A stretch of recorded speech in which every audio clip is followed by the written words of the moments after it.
This week, KHON2 will present Ike Kupuna, which will feature stories of those who have made a big difference in our community.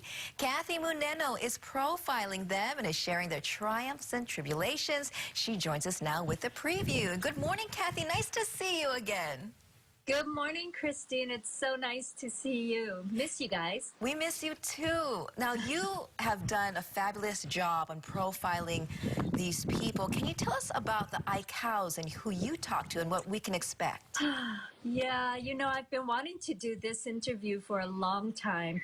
Clyde, Myra, and Solomon ICOW, Eddie ICOW's siblings, and because they worked so hard to continue Eddie's legacy and make sure it lives on. They are all such a close family.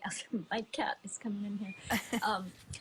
They're such a close family, and it's something that they tell the stories, and you'll crack up too, the stories of growing up and how they were raised. You'll understand why they have such a love for each other to this day. They call each other all the time, but also why they're so happy to carry on Eddie's legacy. And so there's some stories in there, including, you know, I asked, of course, Clyde if he would surf the Eddie again.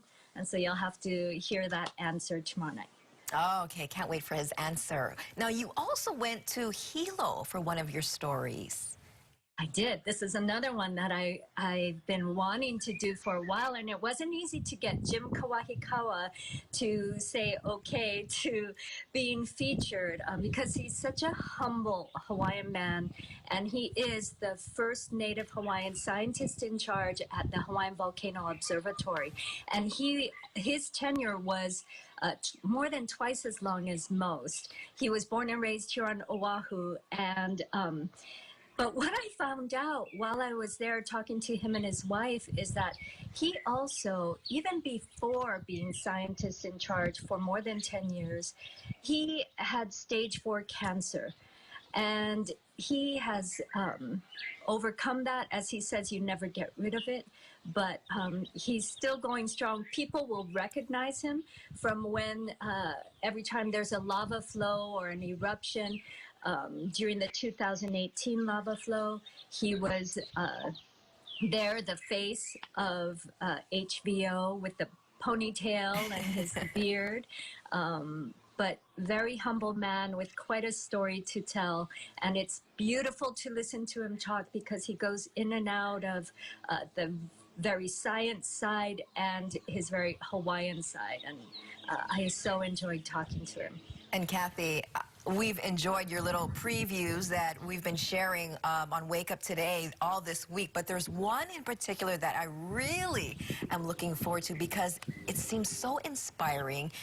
The first group of women who paddled the Kaiwi Channel. Can you tell us more about that? Oh my gosh. See, I get chicken skin just listening to you talk about it. So, and this is a story I didn't know either until fairly recently, but there's Hanny Anderson and 2 other women. And in 1954, which is 2 years after the men's Molokai Hoi started, they hitched a ride to Molokai because they were paddlers, they were ocean women, and they knew they could do it too. But they couldn't find the support. And it took more than 20 years before this other group of women joined in the effort, and then they were able to cruise, and this was an unofficial race, although there were officials on boats nearby. One of them was Hanny. Anyway, they did the first race. That was in '75, and then it took another 4 years before the first Nawahine o Kekai, and there were 16 crews in that one. But the whole story and Hanny's legacy, because she was race director for Nawahine for like 40 years. And then there's Carlene Ornelas, who I also feature because she has been there along the whole way, and she's now president. Anyway, I don't want to tell you everything, which I think I already did but there's so much more to the story, and we talk to the younger generations as well. So I hope you guys will tune in. It's tomorrow night, 9:30 on KHON2, and there will be rebroadcasts, but we hope you'll tune in tomorrow night. Yes, again, tomorrow night, 9:30, Ike Kupuna. Kathy has been working very hard. And Kathy, you're just one of the few people, good storytellers. You have a way with getting to know people and sharing their stories. So we thank you for working on this. I can't wait to see it. Oh, Christine, thank you so much. It was an honor to speak with all of them. All right, you stay Thanks safe, for having Kathy. me. Thanks for joining us.